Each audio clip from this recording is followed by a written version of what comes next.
Okay, guys, let's get going. I want to welcome you to the Freedom Group of Alcoholics Anonymous. We meet here every Sunday at 12:30, and this group is now in the process of studying the Big Book in some detail. My name is Jim, and I'm an alcoholic. My sobriety date is December 20th, 1964. I've been sober through the grace of God since that time. This is the preamble to Alcoholics Anonymous. Some people call it the definition, which you may remember originated with the Grapevine when they applied to the post office department for special mailing privileges, and they had to identify and describe themselves. That description is what we have adopted as our preamble or the definition of AA. Alcoholics Anonymous is a fellowship. Oh, wait a second. This group likes to do it a cappella and in unison, right? All right. Everybody ready? Alcoholics Anonymous is a fellowship of men and women who share their experience, strength, and hope with each other, that they may solve their common problem and help other alcoholics achieve them. The only requirement for membership is the desire to stop drinking, and there are no dues or fees for membership. We are self-supporting through our own contributions. And AA is not allied with any sect, denomination, politics, organization, or institution. Does not wish to engage in any controversy, neither endorses nor opposes any causes. And our primary purpose is to stay sober and help other alcoholics to achieve sobriety. Okay, now then, there's one sentence which we like to add here, and the authority for this is found in Bill Wilson's writings, especially a couple of articles he wrote for the Grapevine, that the primary purpose of an Alcoholics Anonymous group is the teaching and practice of the 12 steps. Now, of course, as we go through the Big Book together, we're going to be examining the steps in great detail. And we're going to be doing it from the book, word by word. So we're going to examine the directions which the Big Book gives us for working the steps. And I'm hoping that this will be of some significant value to those who stick around and stay with us on this little journey we're on here. Do we have anyone with us today who's been out improving their resume and is now coming back? Yes, ma'am. Would you like to give us your name? I'm an alcoholic. My name is Lisa. Lisa. All right. Anyone else going to join with Lisa in that category? Well, let's give Lisa a hand. We're really glad you're here, Lisa. Anyone who's brand new, just coming in for the first time? Do we have anybody who is visiting with us from out of state? Out of the country? Other groups? And your name is? April. April is here, and your mother, Nancy, is it? Nancy. Nancy and April. And anyone else who's visiting with us? Let's give them a hand. I forgot to ask if there's anyone here this morning from outer space. I know there are a couple of you pretty spaced out. It's customary and traditional in the Freedom Group to read a portion of Chapter 5 from the Big Book of Alcoholics Anonymous. Who wants to do that for us today? Please, everybody turn to page 58, please, and follow along with the reading. This is some of the most important language in any book anywhere that you'll ever see or read. How it works. Rarely have you seen a person fail who has thoroughly followed that path. Those who do not recover are people who cannot or will not completely give themselves to the simple program. Usually men and women who are constitutionally incapable of being honest with themselves. There are such unfortunates. They are not at fault. They seem to have been born that way. They are naturally incapable of grasping and developing a manner of living which demands rigorous honesty. Their chances are less than average. There are those, too, who suffer from grave emotional and mental disorders, but many of them do recover if they have the capacity to be honest. Our stories disclose in a general way what we used to be like, what happened, and what we are like now. If you've decided you want what we have and are willing to go to any length to get it, then you are ready to take certain steps. At some of these we balked. We thought we could find an easier, softer way, but we could not. With all the earnestness at our command, we beg of you to be fearless and thorough from the very start. Some of us have tried to hold on to our old ideas, and the result was nil until we let go absolutely. Remember that we deal with alcohol, cunning, baffling, powerful. Without help, it is too much for us. But there is one who has all power, and that one is God. May you find him now. Half measures availed us nothing. We stood at the turning point. We asked his protection and care with complete abandon. Here are the steps we took, which are suggested as a program of recovery. 1. We admitted we were powerless over alcohol, that our lives had become unmanageable. 2. Came to believe that a power greater than ourselves could restore us to sanity. 3. Made a decision to turn our will and our lives over to the care of God as we understood him. 4. Made a searching and fearless moral inventory of ourselves. 5. Admitted to God, to ourselves, and to another human being the exact nature of our wrongs. 6. We're entirely ready to have God remove all these defects of character. 7. Humbly asked him to remove our shortcomings. 8. Made a list of all persons we had harmed and became willing to make amends to them all. 9. Made direct amends to such people wherever possible, except when to do so would injure them or others. 10. Continued to take personal inventory, and when we were wrong, promptly admitted it. 11. Sought through prayer and meditation to improve our conscious contact with God as we understood him, praying only for knowledge of his will for us and the power to carry that out. 12. Having had a spiritual awakening as a result of these steps, we tried to carry this message to alcoholics and to practice these principles in all our affairs. Many of us exclaimed, "What an order, I can't go through with this." Do not be discouraged. No one among us has been able to maintain anything like perfect adherence to these principles. We are not saints. The point is that we are willing to grow along spiritual lines. The principles we have set down are guides to progress. We claim spiritual progress rather than spiritual perfection. Our description of the alcoholic, the chapter to the agnostic, and our personal adventures before and after make clear 3 pertinent ideas. A, that we were alcoholic and could not manage our own lives. B, that probably no human power could have relieved our alcoholism. C, that God could and would if he was sought. Good. You got a good chorus that time. That was all right. Oh, that was a nice job. Okay. Let's turn to the front of the book. We're going to finish up right away now with the forward of the first edition. We've got a couple more things there to cover. And you're going to find that in the Roman numerals, Roman numeral 13, XIII, forward to the first edition. Just to be sure we're on the same page now, remember that last week we discussed this in some detail.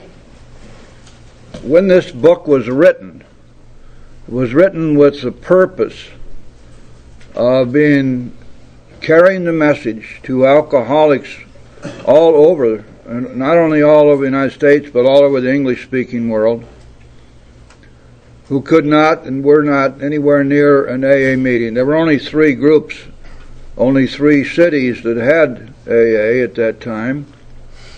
And so they thought that the best way to carry the message was not to frame this book they were going to write in the sense of being loaded with directions and philosophy and opinion. They thought the thing which would interest sick alcoholics would be something that Dr. Silkworth described as having depth and weight. and that frothy emotional appeal would not interest them. So to do that, the decision was made to utilize this book to recite in great detail the method of recovery which was utilized by those who wrote the book. In other words, this book is not designed to be a bunch of ideas or opinions or philosophy. It is a recitation of the actual experiences of those who wrote it. They, in effect, were saying to us, this is what we did to recover from a seemingly hopeless state of mind and body. And we truly believe that if you do as we did, you too can recover. Now keep in mind that this was back in the dark ages of AA, and they were just going on faith that what they believed was true. They had no way of knowing the impact that this book would have. Of course, we now know. It is all over the world. It's in 30 different languages. It's the main text being used in over 140 countries. And this in a period of 65 years. Incredible stuff. At the time they wrote it, I believe that they were inspired. I believe that Bill was tremendously inspired when he wrote the first draft. And so, in the first couple of sentences in this forward of the first edition, they set the whole stage for us. And it's important to remember when you pick up this book and when you're trying to help somebody who's come in new, it's important to remember and to teach them and pass on to them what they're reading here. That these are real life experiences. And the directions which are contained in this book are those directions which the people followed. This is what they did. The result of which is that they each and every one had a spiritual awakening. And they recovered from a seemingly hopeless state of mind and body. And if it's going to happen with them, we can very easily translate that to ourselves, that it will happen with us too. So right in the beginning on page Roman 13, we of Alcoholics Anonymous are more than 100 men and women who have recovered from a seemingly hopeless state of mind and body. Remember that we talked about this last week. Recovery is not cure. There's no cure for alcoholism. It's an incurable, invariably fatal, progressive illness. What they mean by recovered means that they have recovered from the symptoms and that the disease has been placed into full remission. And we find that happening at the very least by the time we get to the 10th step. Some people find that happening as early as the 5th step. But the disease is put into remission, and it stays that way so long as we remain spiritually fit. A seemingly hopeless state of mind and body. Hopelessness then being one of the major hallmarks of the person walking in that door. Two major hallmarks, hopelessness and denial. So the Big Book is designed to do two things initially with the new person. To help them break down the walls of denial which are keeping them from recovery, and two, to bring hope. To overcome their sense of hopelessness. Because you see the word seemingly there? That's very important. It means exactly what it says. That this hopelessness is only ephemeral. It is not true.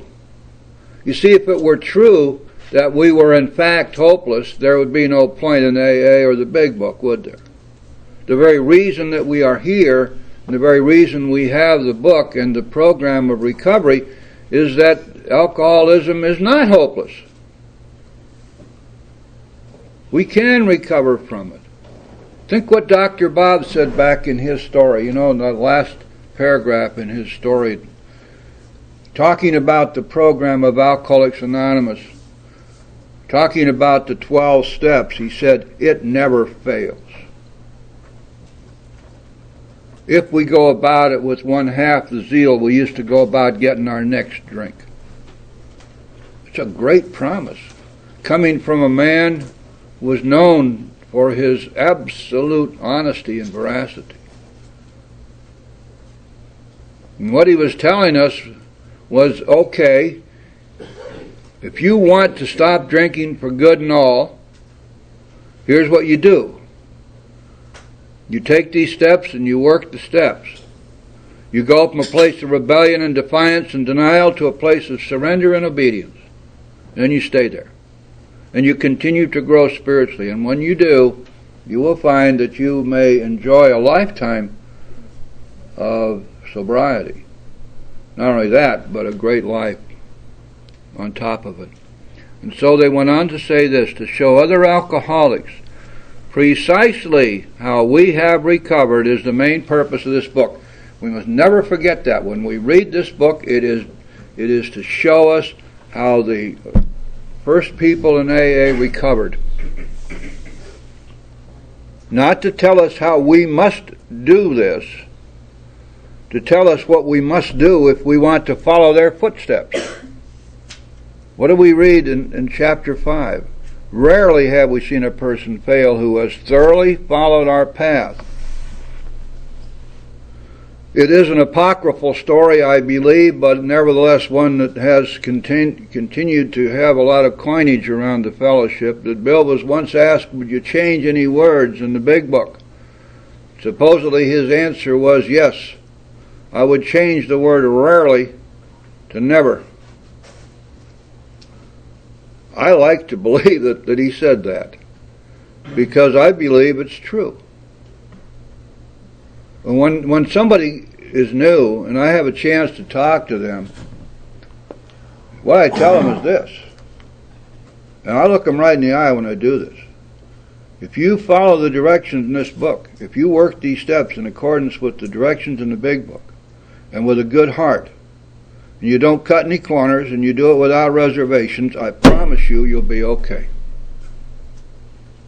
And I know I can do that, because I know it's true. Where else could you go? You go into any doctor's office carrying with you a dread disease and have the doctor say to you, without any doubt, I have a cure for you. We're going to put this sucker in remission, no doubt about it. Well, we can say that in here with a deadly, incurable progressive illness. Probably kills more people in this world than any other single cause.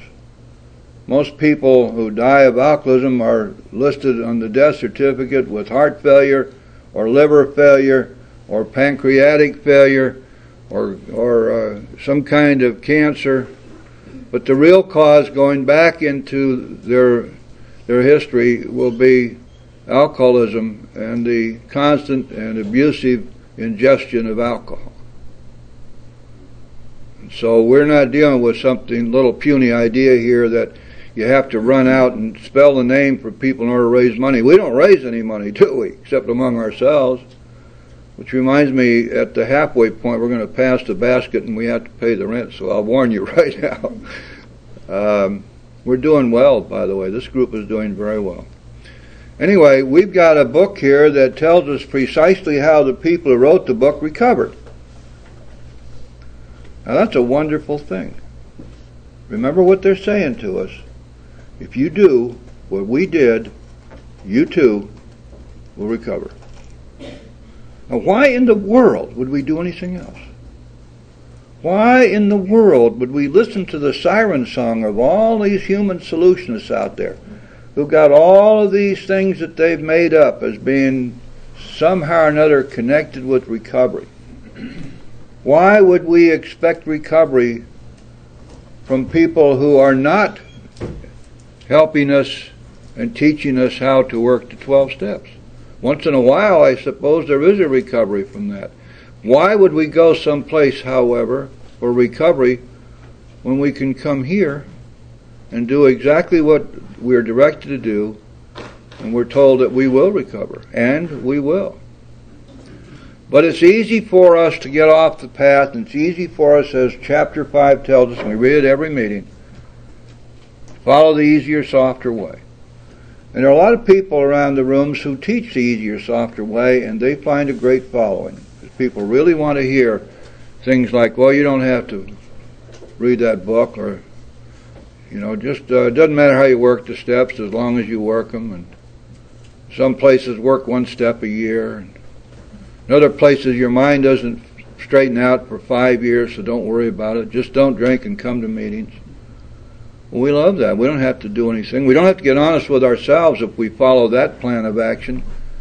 I guess you could call it a plan of action.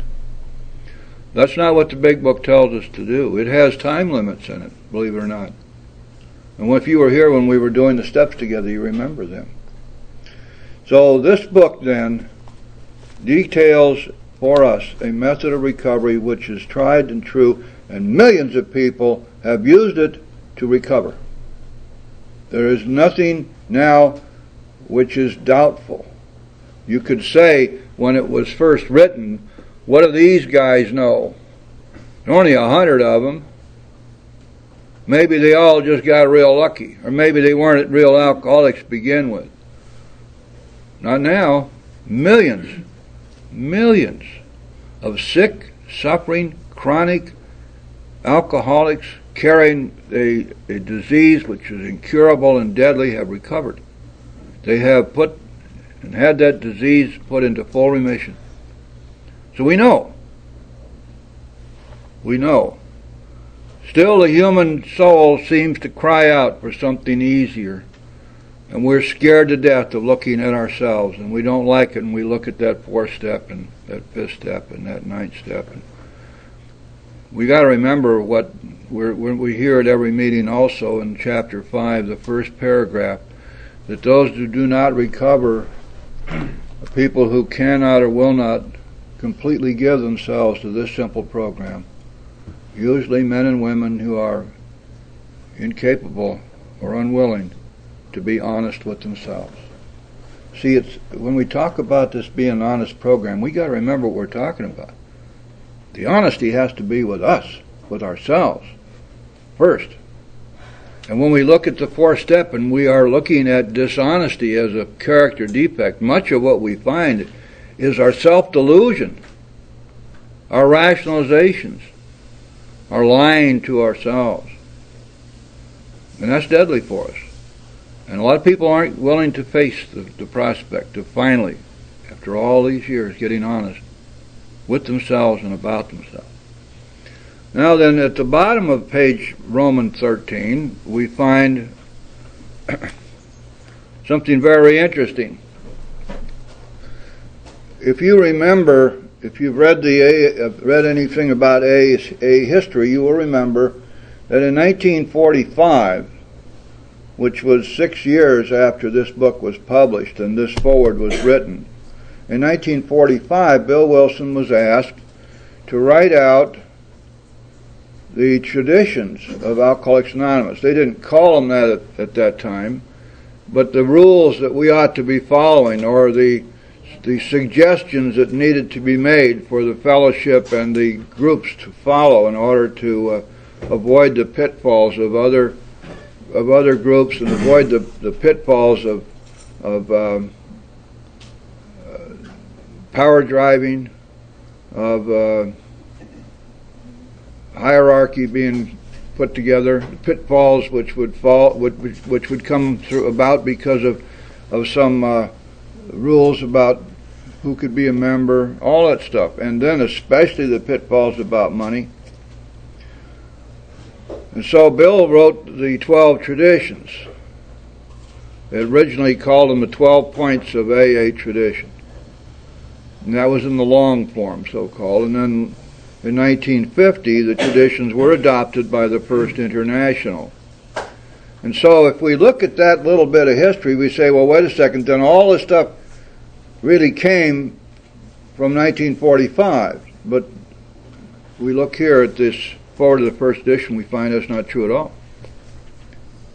Much of our tradition was something which they recognized after only 3 years. Bottom of the page, we are not an organization in the conventional sense of the word. And boy, is that ever true. Do you know of any other human endeavor where people band together which is as anarchical as we are? Clarence Snyder used to say that unity in AA is chaos. And we operate without rules, without a police force, without a governing body, without anybody in charge except God. Now, who ever heard of such a thing? How can such an organization exist? It flies right in the face of everything we know about how we're supposed to organize ourselves into groups. We start right out with a written set of bylaws, don't we? Well, believe it or not, there are some groups today with written bylaws. They forgot all about what the traditions tell us. If you're going to have bylaws, where does God in that equation? You sit down and decide in advance who can qualify for this or that and what their duties are going to be. Flies right in the face of the tradition, right in the face of the concept that we have that our only boss, in here as in our personal lives, is a loving God. Now, these traditions have the same impact on us personally as they do on our groups and our fellowship. What does Bill say, for example, about how we are to live our lives? He says we are to turn in all things to the Father of light who presides over us all. And the big book never varies from that position, does it? But then we are humans and we need to institute our own rules and regulations because we become afraid that if we don't do that, some undesirables are going to come sneaking in the back door, or there are going to be people trying to take charge, or people who are not qualified might be sitting up here sharing with us. And on and on.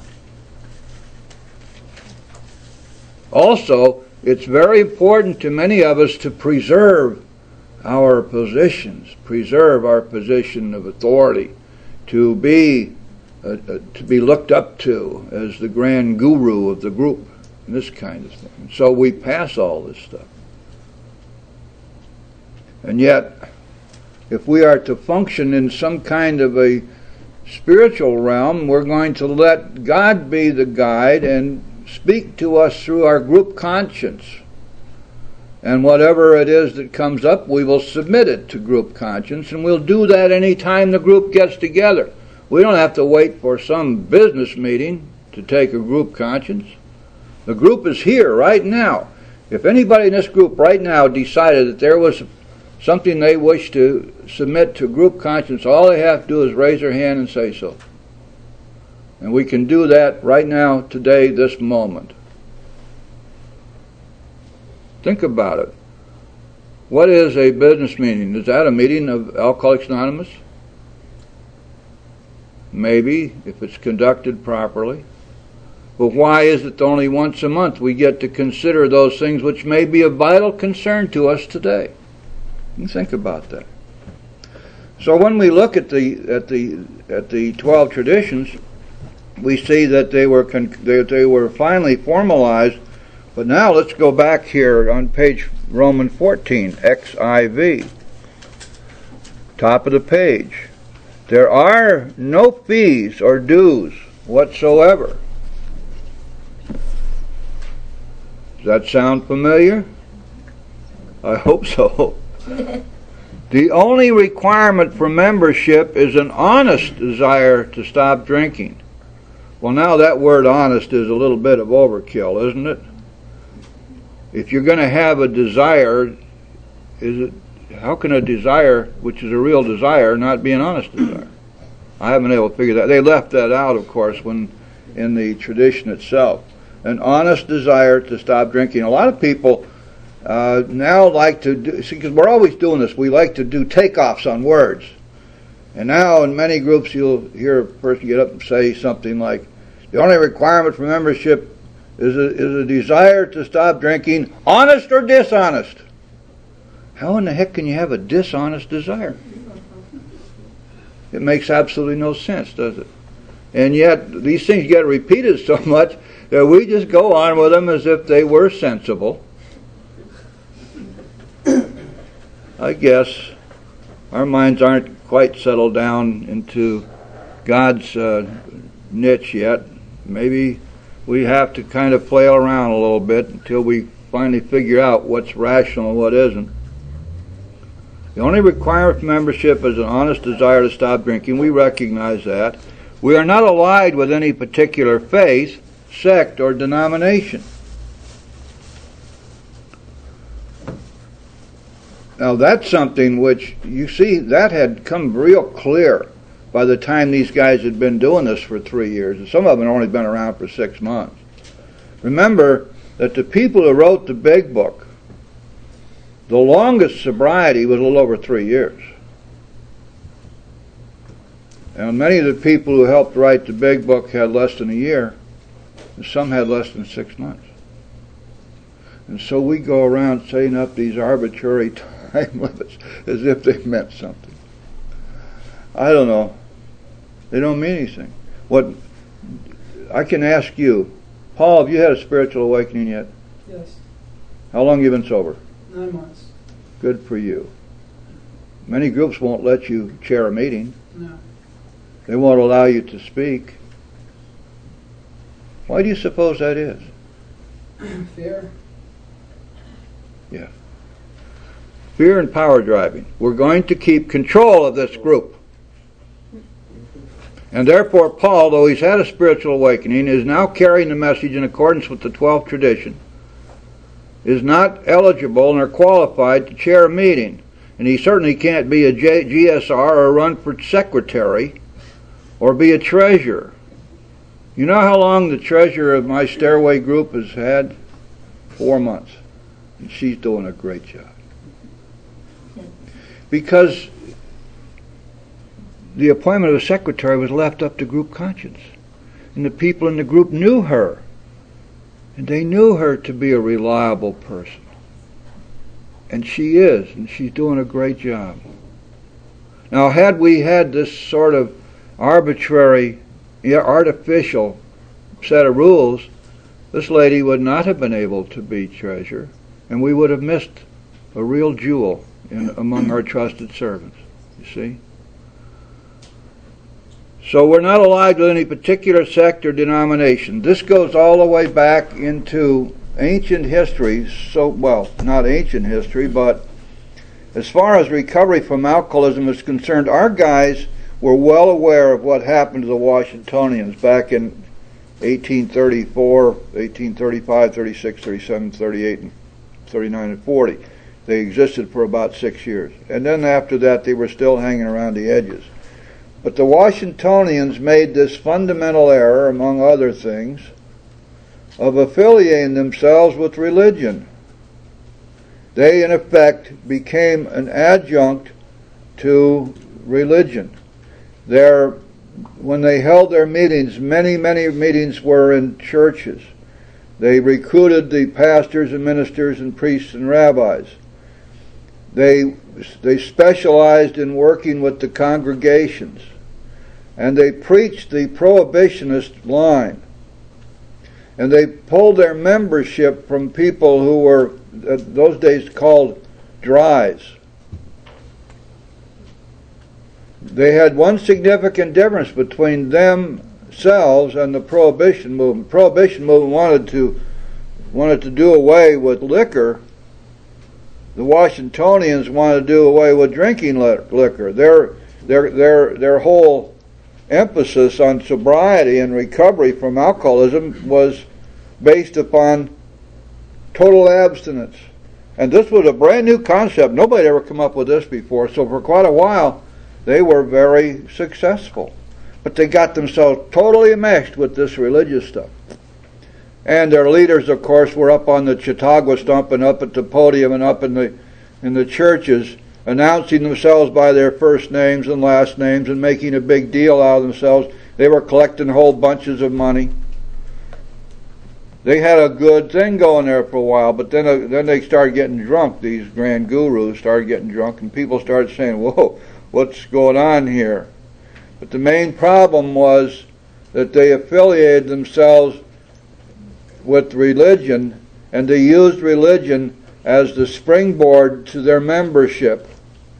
At any one time, members of the Washingtonians, many would not be alcoholics at all. They were members, they were prohibitionists. They were there because of their religious affiliation. They had no singleness of purpose. They did not exist simply to carry a message to other alcoholics. So you can see how that experience and that history helped to guide us when we adopted our traditions. We knew that we had to limit ourselves to the single purpose of carrying a message to other alcoholics.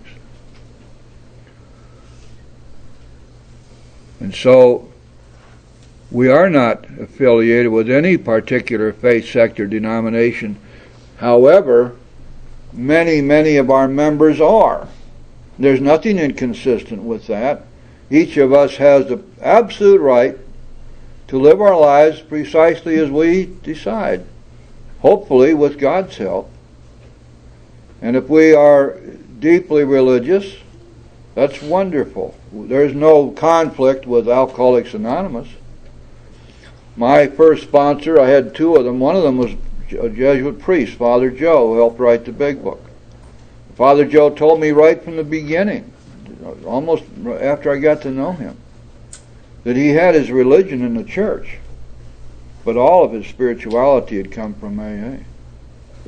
And I said, Joe, you better not let the Pope hear you think that. He'll excommunicate your little red butt right out of the church for that.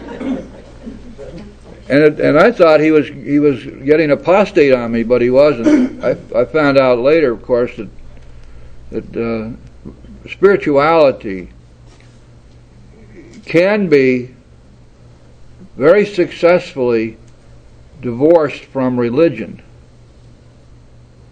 because spirituality is that state of being wherein each of us as humans and human spirits have allowed God's Spirit to come in, and we are spirit and He is spirit, and He is of us and we are of Him, and therefore we can claim spirituality. We look easily to the Big Book to find the answer to that, don't we? On page 85, let's see what it says. Please open to your 85.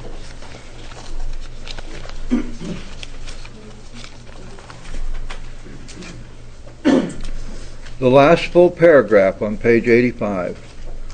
Much has already been said about receiving strength, inspiration, and direction from Him who has all knowledge and power. If we have carefully followed directions, we have begun to sense the flow of His Spirit into us.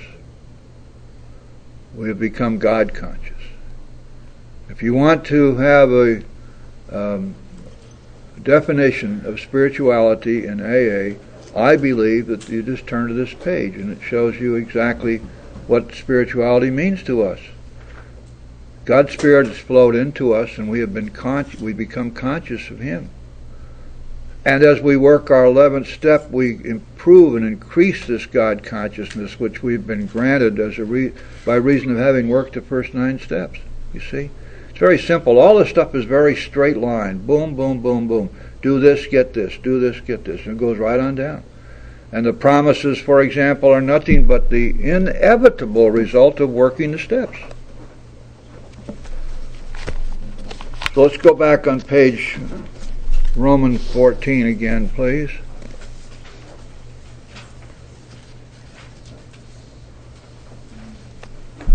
Same sentence. We are not allied with any particular faith, sect, or denomination, nor, this is a whole different thought now, nor do we oppose anyone. We are not anti anyone. Live and let live is absolutely the way AA conducts itself. Why do you suppose that Alcoholics Anonymous has such a sterling, unbesmirched reputation throughout this country and all the world? because we have never asked anything from anybody. We mind our own business, we take care of our own financial affairs, and we do not pick any fights with anybody.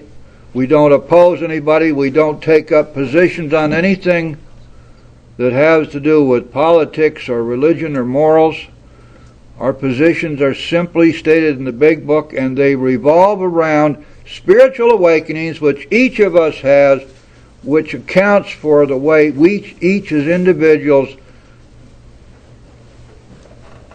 are brought into the sphere of God's power and then stay there. And so when you see the word we, and people are always talking about this is a we program, balderdash. We, each individual, we as a large group here, do not have some kind of a group or community relationship with God.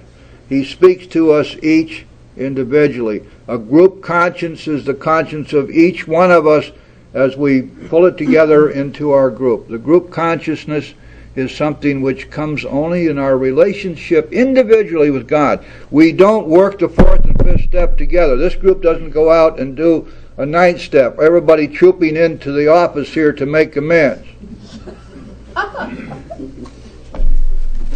Balderdash. We means that we gather together, because as we gather together here today, each of us brings his or her higher power in with him. And what we have here is a synergism. The sum is greater than its parts. And when you walk into an AA meeting and you leave after an hour and a half, and you're walking on air and you're feeling great, and you know you've gotten a God buzz, and we're able, because we come together this way, to infuse each other with the Spirit. There's something about this synergism that we cannot replace on our own. That's why we gather together, because there's something essential here for our recovery. Of course, there are many other things. For example, it is here that we are brought into contact with those we need to help, and we're brought into contact with those who can help us. And if we're sitting around home surfing through the cables, we're never going to do that, are we? It's only here. This is where all of our contacts with other recovering people, and not all of them, but the vast majority of our contacts start and end right here. So that the unity of this fellowship is determinative of our individual recovery for that reason. Going on, we are not allowed. We simply wish to be helpful to those who are afflicted.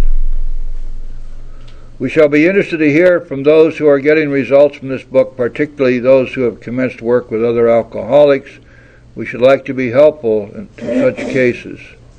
Inquiry by scientific, medical, and religious societies will be welcome. Which again emphasizes that this fellowship is here for the purpose of helping alcoholics achieve sobriety. And that we opened the door, and it's always open to religions, to churches, to the medical profession, and to the scientific community. That is, they are welcome to whatever we have. We don't pretend to have any kind of a monopoly on anything that we do here. It's wide open and welcome to be used by anybody. I wrote 12 Steps for Christians for the Baptist Church, and it's being used all over the place now. We don't own the 12 Steps, and they don't own the Bible. So I just put the two together, and it worked out okay. So you see, we are not exclusive in any sense. We don't claim any kind of property rights here. All we want to do is to carry God's message. The big book says this, then we'll take our break. It says this: when we first come in here and we're first starting to get sober, we're looking for a way to put our lives in order. But it says this is not an end in itself, that our real purpose is to fit ourselves to be of maximum service to God and the people about us. Period. And that's why we're here. And that's why God got us here. And that's why we've had this great miracle in our lives. Because it's God's intention that we fit ourselves to be of maximum service to Him and to the people around us. And to that end, we work the 12 steps, which God gave us. The great spiritual principles that have always been around, restated for the very first time in human existence as steps of action. So that if we work these steps, we have a spiritual awakening. And we get to incorporate these spiritual principles into our lives. They become a part of us in the way we live our lives. And therefore, we are fit to carry God's message and to be of maximum service to Him and the people about us. And that's our mission. That's our purpose. That's why we're here.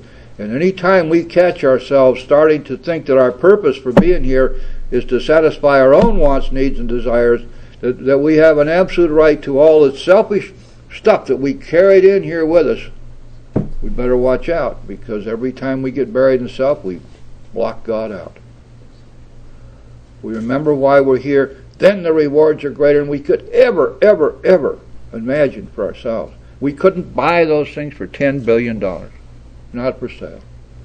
We get them only because we are willing to work for them. When we are, and when we do, wow, that's a whole different life, guys. Totally different than anything we ever had before. Everybody here gets to experience that and enjoy it, and many of the folks here have, and they know what I'm talking about. Many of you are just getting started. See what you have to look forward to? It's incredible. It's beautiful. You cannot find it anywhere else. I'll tell you what I'd like to do. We're going to, we want to get into the forward of the second edition, but I think what we'll do is we'll hold off on that until next week, and perhaps we can get through that next week. In the meantime, I've been remiss in giving the group an opportunity to share. I know that many folks in here like to do that, and we covered a lot of territory this morning. So why don't we open up the floor for discussion right now? Let's see what your thoughts and ideas and questions may be. And who would like to start?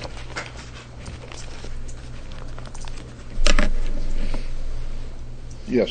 My name's Tyrone. I'm an alcoholic.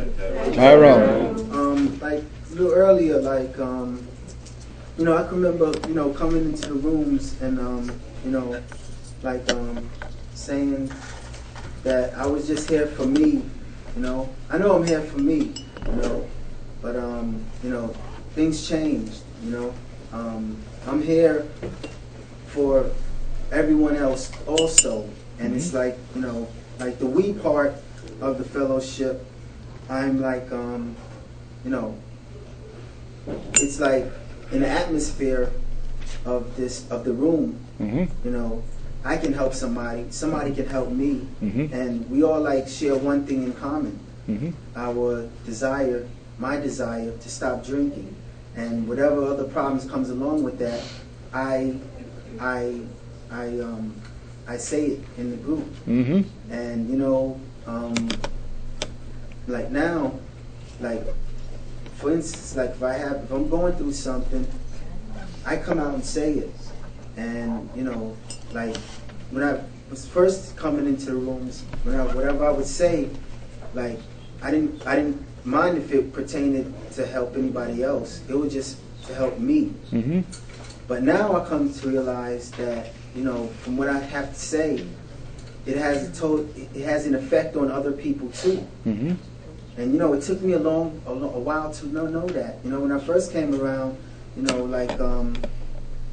just like my sponsor used to tell me, right, over the phone, he told me it about 25 times before it sunk in, that the insanity of it is not knowing what the drink is going to do to you, but only for you for just that instant. And I've been in and out of the room for so many years, with reservations and all of that stuff. And now, there's light at the other end of the tunnel, and I'm not just here for myself. I'm here for you guys too.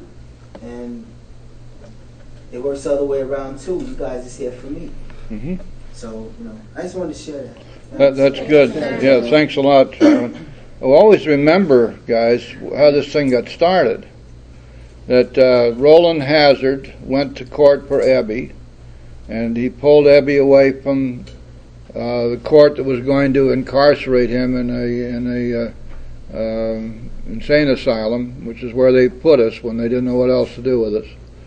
And Roland carried the message to Ebby, and then Ebby went to Bill, and after he'd been sober 2 months, and then Ebby carried the message to Bill, and then Bill went to Akron, and Bill carried the message to Dr. Bob, and then Bill and Bob went to Bill D's bedside in the hospital and carried the message to him, and it's been that way ever since. The basis of recovery for us, the basis of this program, is one alcoholic working with another. It was never designed to be a program which was amenable to mob rule or mob action or some multiple of people each pounding on the head of some poor little newcomer. In fact, in the Oxford group, that's what they did, and it didn't work very well, and our guys got away from the Oxfordians. They like to put somebody in a circle in the hot seat. And I know they do that a lot in some of these treatment centers now. And it's not, they weren't working one-on-one. They were trying to use the pressure of the whole group to create a change in the individual. But see, we don't do that. At least we ought not to do that. This program is based upon one alcoholic working with another. And the big book puts it this way, one sentence which epitomizes all of sponsorship. It says on page 100, both you and the new man must walk day by day in the path of spiritual progress. Two people, each progressing spiritually. One the teacher and one the pupil. One the person who has already completed their steps and the other the person who's new. Nevertheless, the dynamics of this relationship are such that both of these human beings, both of these alcoholics, get on a spiritual path together. So both grow spiritually. That's the whole point of everything we're doing here. Carry this message to other alcoholics is what the 12th step tells us to do. And we're empowered to do so because we have worked the steps and had a spiritual awakening. So Tyrone is absolutely right. We must never forget that we are here through the grace of God. That what has happened to us is the second great miracle in our lives, the first being when we were born. And that we are here with a mission, a purpose. How many people do you know among your acquaintances and family and friends out there who have any real purpose in their lives? How many people do you know who have any kind of a mission? Something which they are dedicated to performing as a central focal point of their lives. I venture to say very, very few. But that's for us, that's the way we live our lives. We have a purpose, we have a mission. We have a reason for living. And it is up to us whether we're willing to follow through on that or not. We find people to help. As a matter of fact, what really happens is that they find us. And God brings us together, and we say yes, and we help. And therefore, each of us get to grow spiritually. It's a wonderful thing.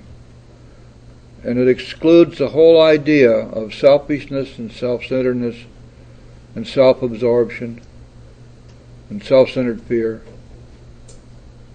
and especially of self-pity. You want to get out of self-pity? Find somebody quick to work with. Somebody to carry the message to. That'll get you out. We get out of self so we can let God in. One other thing. When we are buried in self, when our minds are totally self-absorbed, it's the perfect definition of insanity. Because all of our thoughts are in collision and nothing's getting out, nothing's being resolved, and God isn't there, and we're powerless over all this stuff. We recognize that from the beginning. We're powerless over all these things. And when we are self-absorbed, when we're concentrating only on self, we lock God out, and we're crazy as heck. Just the truth. Thank you, Tyrone. Who's next now?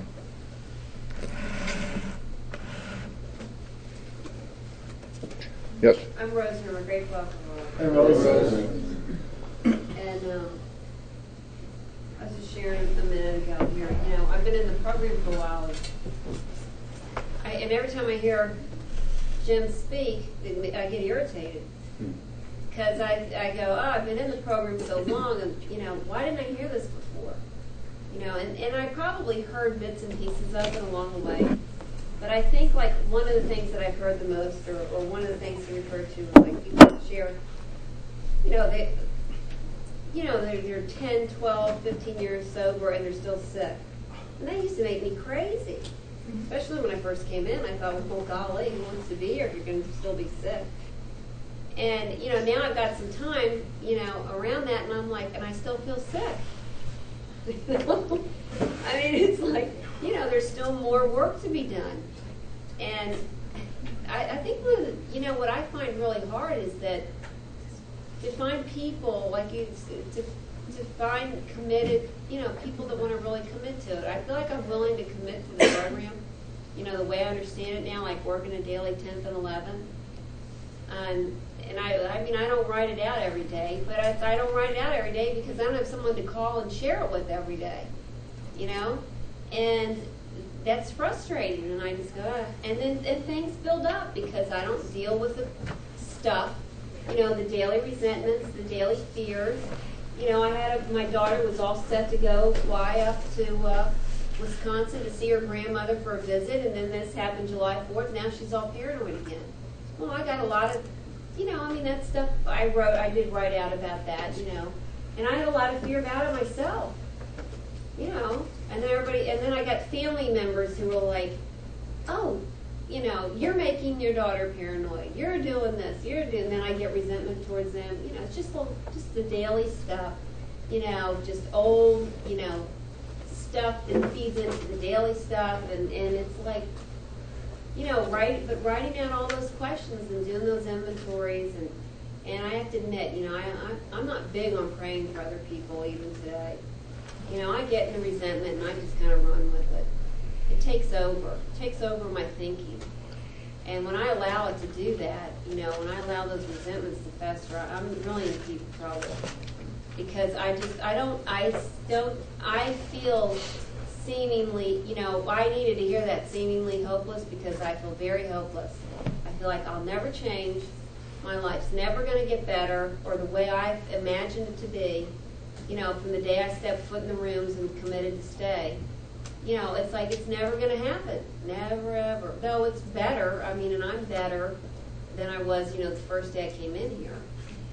So, but it just feels so seemingly hopeless. It feels so hopeless, and or I feel hopeless, and I'm tired, and it's more work, and it's like finding time to write all this stuff out, and then finding time to meet somebody who's scheduled fits yours so you can talk about it, and I don't know. I've just been kind of flustered with it, and my sponsor said maybe you should get another sponsor that I've had for a long time. We kind of had a little. I don't know. She was going through her stuff, and I told her she's never available, and whatever, and we kind of got at it or something. So, and she's hard to get a hold of. She always has been. And I guess what I've learned from that is that God's helped keep me sober. That forced me to be a little less dependent, on people, places, and things, and reach out to God more. And I don't know. I got a lot of resentments, you know, too, even in the God area thing. You know, the God in the church area thing. I just do. And anyway, so, you know, and I'm grateful. I'm grateful to be sober because I know when I came in here, everything seemed very chaotic. I heard so much stuff. It was so confusing to me. And I just kept coming back and kept coming back. And now today, I get, you know, I'm grateful because I feel like I really have a program and I can say, this is the program and this is how it works, you know. And, you know, for that I'm grateful. It just didn't happen, hasn't happened quite quick. You know, so but I'm just going to keep drudging or kludging or whatever the word is that they say away and, you know, keep putting one foot in front of the other and try not to complain so much. Anyways, thanks for letting me share. Thank you. You know, when you've had 10 or 12 or more years of untreated alcoholism, it takes a while to break out of that cycle. But the steps will do it for you. Just don't give up. Just keep doing it. You'll be all right. You never fail. You just made it much more difficult for yourself, because you were willing to suffer with that stuff for so long. And that's a real sickness. That is sick. That's almost as bad as being drunk. Maybe worse in some respects. Untreated alcoholism is a bear, and it takes a while to break that out. But the steps will do it, and God will do it. Don't lose heart. It'll work. Yes. Hi, I'm Sharon, alcoholic. Sharon, sir. I'm quite helpless,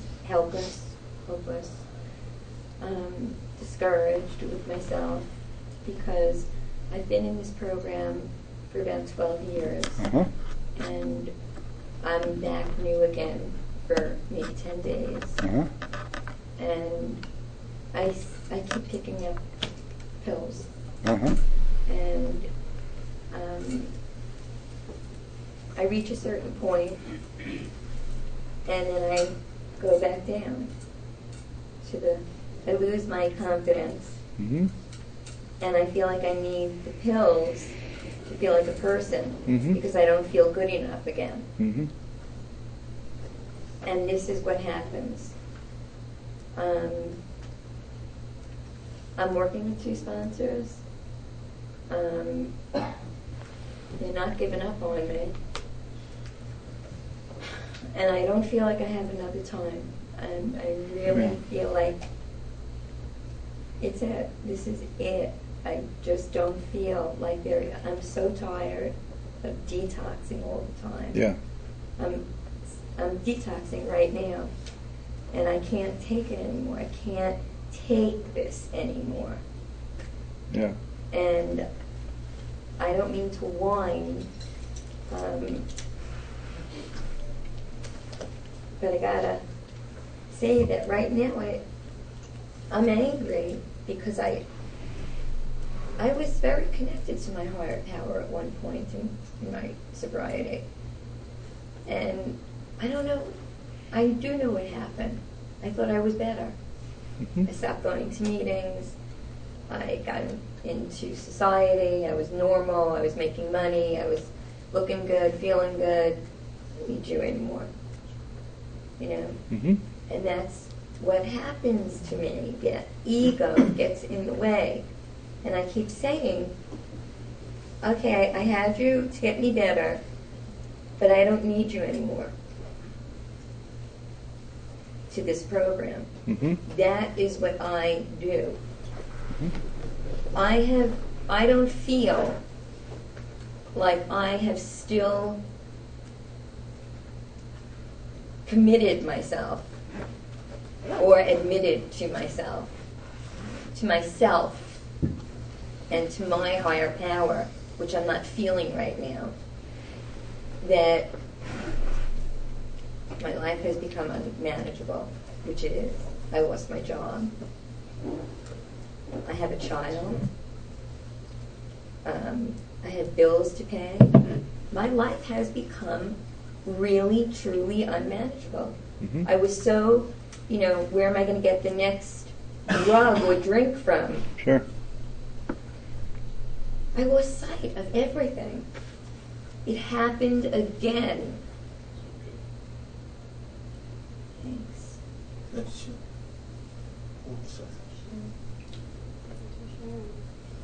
I just have to, I just, I just need a lot of prayer right now Okay. for me, because I'm going to die. I'm Yes. telling you, this is the last time I'm going to die. I feel like I'm going to die. I have never shared like this, but I feel like I'm going to die. Well, we're glad you did. I'm sure there are people in here who have been in exactly the same situation you're in, who have recovered from that, and they'll be glad to tell you and show you how they did it. There's one thing that's for certain: you don't recover if you don't get God back in your life. That's where it's all got to come down to. And you might want to take a look at the 11th step, see how you quit working that 11th step. Get back with some prayer and meditation and try to establish a conscious contact with God. He's just waiting for you. He just wants you to show up. Say, here I am, take me and use me. That's all he wants. But you have to do it. No human power is going to do this for you. The only hope you have, the only hope that any of us have, is God's power in our lives. You got to climb back in his pocket and stay there. You can do that. And there are people here who have had to do that before you, and I'm sure they'd be glad to share with you how they did it. But the most important thing is if you understand that you can do it. It's not beyond your power to do it. But you have to do the work. You must have sufficient discipline and consistency to get back on track. But only you can do that. Nobody can do it for you. The promise is very simple. If you do that, you get God back in your life, you will find that all this other stuff straightens out. And until you do that, you don't have a chance. That you know too, don't you? This is not scare tactics, it's just a fact. You got to decide for yourself, is your spirit, is your soul important enough to save? Or are you willing to confine it to the scrap heap of life? You willing to take your spirit and flush it down? Or are you willing to do what it takes to rehabilitate it with God's help? That's the choice you have to make. That's a choice all of us have to make. Thank you. Yes? Thank you, brother. My name is Larry. I'm an alcoholic. Hey, Larry. Blessed to be here, and I praise God for being here. I'm sure a lot of our stories, but the difference between me and you is I'm in a man's body and you're in a woman's body. And I feel that pain. I know that pain. I've had that pain. There's times I continue to have that pain, And I left God. It's real nice to come to a meeting where there's a lot of talk about spirituality, because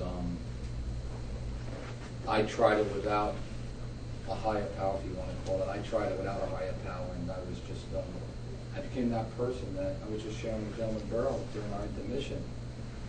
I became that person that I forgot where I came from. I forgot all those trials and tribulations I had. I forgot all that despair, everything, because I got clean, if you want to call it sober. Maybe I got sober. I don't know if I got sober mentally or spiritually. And things became very easy on the outside for me. And I was in that outer world, conquering everything my hands were put on. And I forgot all about it. I'd come, but I really wasn't here. And the lady was sharing back there, it's so easy to share that we're all right, and to say everything's okay. And am I really okay? And I wasn't. But I was all right because I had all those toys to temporarily take away that pain I was feeling. And this is not a sob story. I found myself alone in the Bahamas for 9.5 weeks, lost $500,000, ended up in prison, and everything happened for a reason. Everything happened. All the money I lost, and home, and the child that didn't want to be in my life, and all those things, and the place where I was, to take a look at me. And you're here. God is with you. He's with you, and your blessings are there. But I'm in chaos too, so I don't want to receive those blessings. I'm not aware of those blessings, I'm grateful. You know, I'm so grateful that God put you sitting right over there, you know. Because I was watching you, were staring here, and I'm observing you were staring here and staring there. I saw a lot of anxiety. And then when you shared, I could understand where you're coming from, you know, and I hope it doesn't matter that you had those, maybe this gentleman who's been around for a very long time, I disagree, but I like to speak my mind. Those 12 years are real important. What you have today, you know, I have today, and, you know, and that's all I can really have is today. And I see my, you know, if I stay clean and sober, and I truly believe I will, and have God in my life, which I choose to not abandon today, all those things are there with such talented people if you choose to have them in your life. Now, speaking for me, if I allow those things to become larger than larger than me staying sober, then it's all like a scale. And sobriety's outweighed by all the other things, and boom, you know, it's all down. But you're blessed to be here, you know, and I'm this is not personal. I'll never forget you for what you shared, because it was me who didn't want to share that, you know. But we'll be all right if we don't drink and drugs. Thank you very much. Marion, did you have... Yeah, my name's Mary, I'm grateful alcoholic. I understand that pain. I experienced it. I think every alcoholic in this room has experienced that pain. You know, for years, I had to pray for the willingness to be willing, you know, to move forward, you know. To pick up a drink or a drug for me is to die. I know today that the God of my understanding interrupted my death. You know, and I believe that to my soul, you know. And recovery for me is work. It's commitment. But it's one day at a time. And this alcoholic, when she came in this room, had an ego like this, and I could do anything for one day, you know, and that. And, you know, but that's what it took. It took coming to meetings. It took making a commitment, not to you, not to anybody, but between me and God. I made a commitment to myself that I wanted to get well. I found out I wasn't a bad person. I was a sick woman when I came in here. And alcoholism is a disease. Drug addiction is a disease, you know.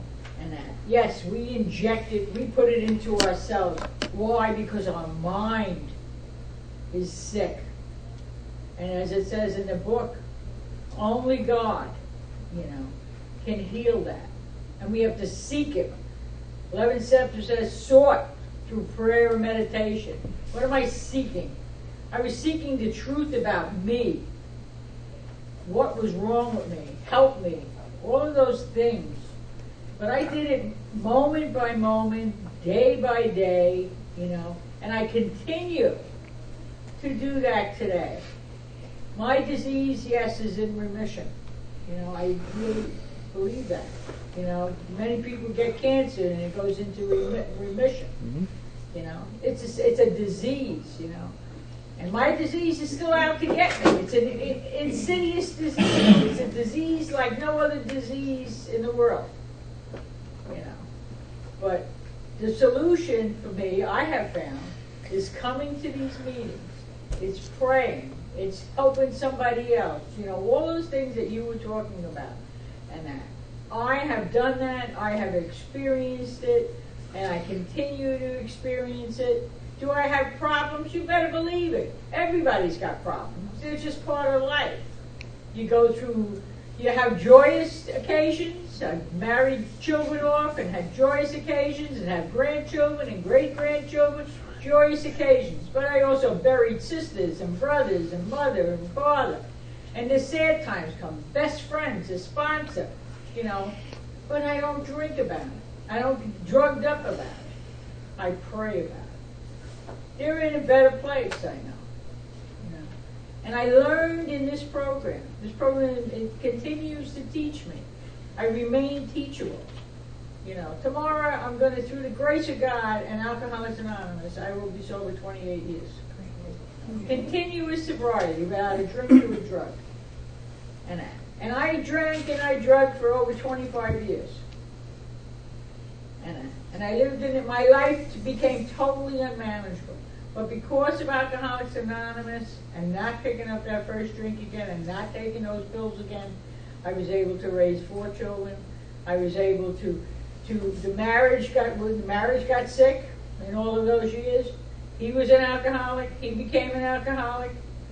You know, today he's dead because he left this program. He didn't stay. He said it was too much work. And he left. And he's dead today. And I stayed. I have a son in this program who had a choice. Should he follow his father's path or his mother's path? Thank God he came into AA, and he's going to this year be sober 10 years. Through the grace of God. You know, it's a family disease. You know, my father was an alcoholic. You know, it's the insanity and silliness of this disease. It is so powerful. You can't understand it. You know, sometimes you want to take the alcoholic who's trying to get sober, you want to shake him and say, listen, don't you hear me? Don't you understand? You know, and the truth is, no, they don't. They have to pray and have to go to God. And God is the one who gives us the understanding. You know, that's been my experience. And that's what I share in Alcoholics Anonymous. And I work with the women and I share my stuff with them. And what I did. And I have knowledge of other people who, if they're in the circumstances, and as a sponsor, I didn't have that experience, and I know someone who's sober and has had that experience, I send my girls to that person. Sure. Because that's what a good sponsor does. That I was taught that by my sponsor. You know, and these are the things. You know, one day you're the teacher, and you said it. One day you're the student. You know, today I'm here listening to you, and you're the teacher, and I'm the student. You know, because the day I think this head says you got it all, that's the day I'm going to be drunk, and I know that. But I had to earn everything that I have. There's no magic wand. Half measures, you get 0, it says. Yep. You don't get a little bit, you get nothing. You know, and I had to make that commitment to keep coming. But I had to make it to myself. I had to ask myself, do I want to get well? Do I want to get well? Do I really want to do all that work? Because it takes work.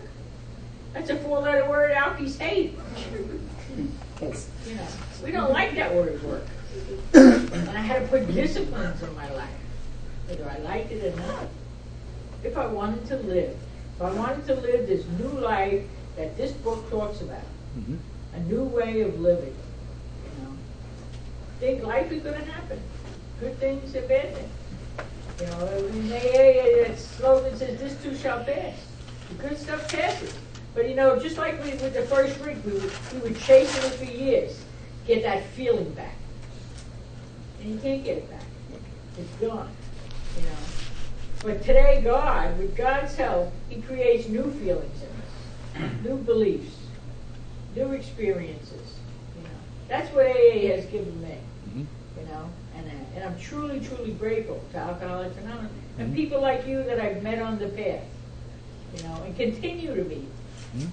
Because if I can't get it if I stay home. I have to keep coming. And I have to, in order for me to keep it, I got to give it away.